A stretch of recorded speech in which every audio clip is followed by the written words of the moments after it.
یہی وہ زمین ہے جس کو اللہ نے انسانوں کے لیے چنا، لیکن جب آدم علیہ السلام کی اولاد بڑھنے لگی تو وہ ایک ساتھ رہنے پہ اختلافات رکھتی تھی، لڑتی تھی، جھگڑتی تھی۔ تو ایک دن اللہ کے نبی آدم علیہ السلام نے فرمایا کہ اللہ کا حکم ہے کہ میری اولاد زمین میں پھیل جائے، لیکن یاد رکھنا انتخاب اس زمین کا کرنا جو زمین سنس کے قریب ہو۔ سنس عثرانی زبان میں پانی کو کہتے ہیں، اور یہی وجہ ہے کہ آدم علیہ السلام کی اولاد زمین میں پھیلتی گئی اور ہر اس جگہ کا انتخاب کرتی گئی جو زمین پانی کے قریب تھی، سنس کے قریب تھی۔ اس وقت زندگی کی ضمانت سنس کے قریب رہنا تھا، یعنی پانی کے قریب رہنا تھا، لیکن افسوس جیسے جیسے وقت بدلتا رہا لوگوں نے اپنے اپنے رہنے کی جگہ کو اپنا اپنا نام دینا شروع کر دیا تاکہ دوسرے لوگوں کو معلوم ہو کہ یہ حد میری ہے، اور یوں سرحدیں بنتی گئیں اور لوگ ایک دوسرے سے اور دور ہوتے گئے۔ اللہ نے اس زمین کو ایک بنایا، لیکن انسانوں نے اس زمین کے ٹکڑے کر دیے، یہاں تک کہ انسان کو مارنے لگا، ختم کرنے لگا۔ تو اللہ نے عذاب کی صورت میں طوفان نوح کو زمین پہ برسا دیا، اور اسی سنس نے جو زندگی کی ضمانت تھی انسان کی زندگی کو ختم کر دیا۔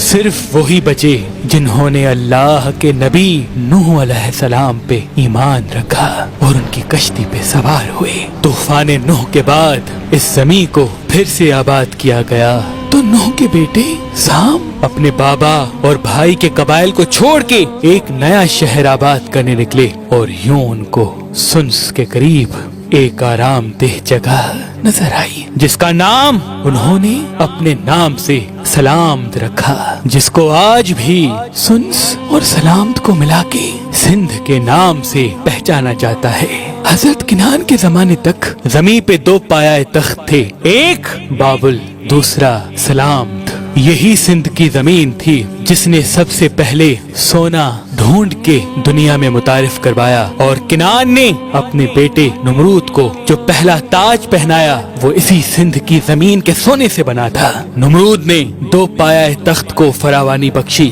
ایک بابل، دوسرا سلامت، جس کو آج کے لوگ موئن جو دڑو کہتے ہیں، اور پھر اسی سندھ سے ایک خوبصورت رنگ دنیا میں پہچانا گیا جس رنگ کو نیل کہتے ہیں۔ اس دور بادشاہ نیلا رنگ پہننے میں فخر محسوس کیا کرتے تھے کیونکہ وہ آنکھوں کو ٹھنڈک دیتا تھا، اور پوری دنیا میں اسی موئن جو دڑو سے نیلا رنگ دنیا بھر میں جاتا تھا۔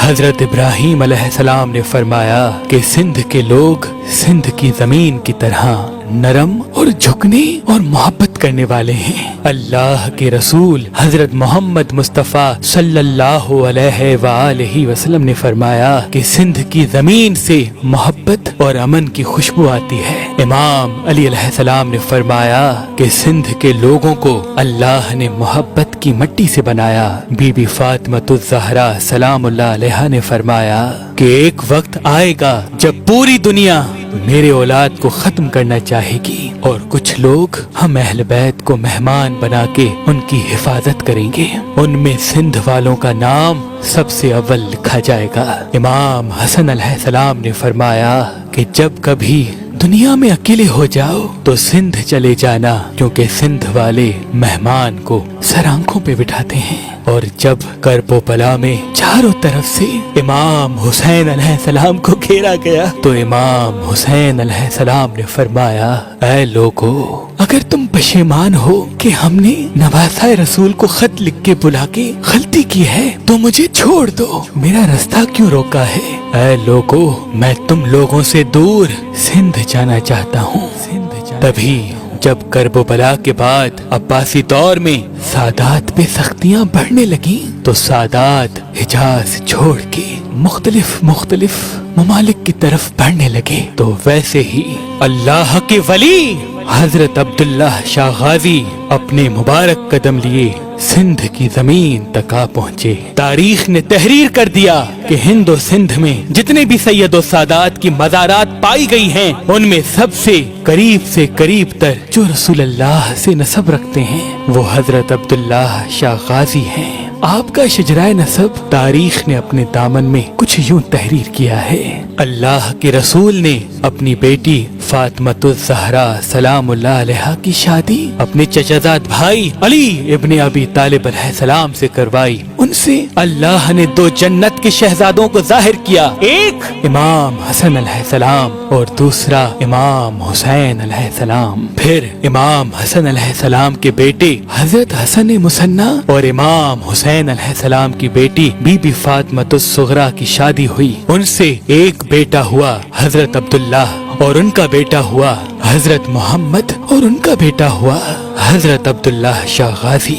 آپ کی آمد 98 ہجری بمطابق 15 دسمبر 720 عیسوی مدینہ پاک میں ہوئی۔ آپ اللہ کے رسول حضرت محمد مصطفیٰ صلی اللہ علیہ وآلہ وسلم کے روزے کے سائے میں ہی اپنا بچپن گزارتے رہے۔ آپ بچپن سے ہی امام محمد باقر اور امام جعفر صادق علیہ السلام کے ساتھ رہے اور دین کی معلومات ان پاک ہستیوں سے لیتے رہے۔ آپ عمر میں امام جعفر صادق علیہ السلام سے تقریباً 15 سال چھوٹے تھے اور امام محمد باقر علیہ السلام کی شہادت کے وقت آپ کی عمر مبارک تقریباً 17 سال تھی۔ آپ کی آمد سے تقریباً 3 سال پہلے ہی امام علی زین العابدین علیہ السلام نے شہادت پائی تھی اور آپ امام موسیٰ کاظم علیہ السلام سے تقریباً 30 سال بڑے تھے۔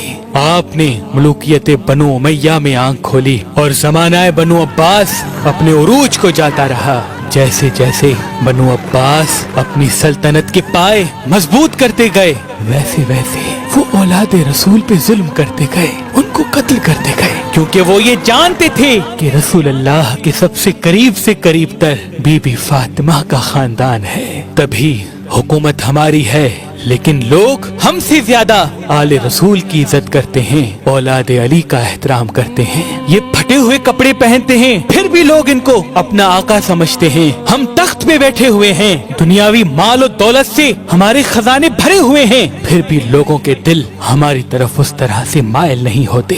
انہوں نے یہ طے پایا کہ حجاز کی زمین سے اگر سادات سید کو قتل کیا جائے، نکالا جائے، تو پھر لوگوں کے دلوں سے خود بخود ان کا احترام نکل جائے گا۔ تبھی جگہ جگہ رسول اللہ کی اولاد کا خون بہتا رہا اور یوں سید و سادات نے حجاز کو چھوڑنے کا فیصلہ کر لیا اور ایک پردیسی سید حضرت عبداللہ شاہ غازی اونٹ پہ سوار ہو کے سندھ کی طرف رواں ہوئے۔ تبھی آپ کو حضرت عبداللہ شاہ غازی اشتر کے نام سے پہچانا جاتا ہے، یعنی اونٹ پہ سواری کرنے والا۔ یہ دور عباسی خلفاء ابن عباس عبداللہ صفا اور ان کے بھائی ابو جعفر منصور کا تھا۔ عبداللہ صفا کے ہلاک ہونے کے بعد جب منصور تخت پہ بیٹھا تو اس نے یہ حکم نافذ کروایا کہ جو سادات عرب میں ہیں اس کا قتل واجب ہے، اور جو سید حجاز چھوڑ چکے ہیں فوج کو رواں کرو۔ میں زمین پہ فاطمہ کی اولاد دیکھنا نہیں چاہتا، میں نہیں چاہتا کہ کوئی یہ کہے کہ میں رسول اللہ کی اولاد ہوں۔ تبھی چن چن کے سادات کو قتل کیا گیا۔ آج بھی حجاز، ایران اور بڑے صغیر میں مختلف جگہوں پہ ان معصوم سادات کی مزاریں بنی ہوئی ہیں۔ حضرت عبداللہ شاہ غازی سندھ میں پردیسی اور بے وطن ہو کے زندگی گزار ہی رہے تھے کہ آپ کے پاس 14 رمضان بروز پیر 145 ہجری کو یہ خبر آ پہنچی کہ آپ کے بابا محمد کو عباسی خلفاء نے قتل کروا دیا اور وہ آپ کو ڈھونڈ رہے ہیں۔ اس خبر کے بعد آپ سمندر کے کنارے جہاں آج آپ کا روزہ مبارک ہے اپنے عقیدت مندوں کو بلا کے فرمانے لگے کہ میں نے اپنے بابا، انہوں نے اپنے بابا، انہوں نے اپنے بابا اور انہوں نے اللہ کے رسول سے سنا کہ اس زمین پہ ایک وقت ایسا آئے گا جب جگہ جگہ آل رسول، اولاد علی، اولاد فاطمہ پائے جائیں گے۔ اے لوگو، آج جو لوگ رسول اللہ کی اولاد کو قتل کر رہے ہیں وہ بھول چکے ہیں کہ یہ اللہ کا وعدہ ہے، اللہ اپنے محبوب کی اولاد کو اس زمین پہ قائم رکھے گا۔ اے لوگو، میں بھی آل رسول ہوں، اولاد فاطمہ ہوں، ان قریب مجھے بھی قتل کیا جائے گا۔ لوگوں نے جب یہ سنا زاروں قطار رونے لگے۔ اس بات کا علم جب منصور کو ہوا تو وہ اپنے لشکر کو کہنے لگا کہ جاؤ